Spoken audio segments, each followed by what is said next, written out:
તમે બધાએ સાંભળ્યું હશે અથવા તો તમારા દાદા દાદી મોટા લોકો બધા કહેતા હોય છે કે જ્યારે માણસ મૃત્યુ પામે છે એટલે કે તેનો અગ્નિ જે છે એ શાંત થઈ જાય છે, એવું બધા દ્વારા કહેવામાં આવતું હોય છે.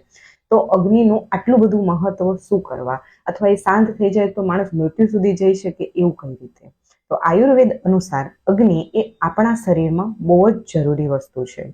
અગ્નિ જે છે એ ખાલી ને ખાલી આપણે ખાઈએ છીએ તે માત્ર ને માત્ર જઠરાગ્નિ નહીં, પરંતુ આયુર્વેદમાં 3 પ્રકારના અગ્નિ બતાવવામાં આવ્યા છે: જઠરાગ્નિ, ધાત્વાગ્નિ, ભૂતાગ્નિ.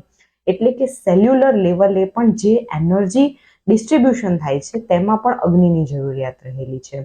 હવે આપણે આપણી લાઈફસ્ટાઈલ બગાડી આ અગ્નિને બગાડીએ છીએ અને સાચવતા નથી, એને જે જોઈએ છે તે આપતા નથી, એટલે જ ઘણા બધા રોગો શરીરમાં થતા હોય છે. અને એટલા માટે જ તમને તમારું પાચન તંત્ર સારું રાખવા માટે કહેવામાં આવે છે. અને તમારી અગ્નિ જો સારી છે તો તમે બહુ જ સારી રીતે, બહુ જ હેલ્ધી જે છે લાઈફ જીવી શકો.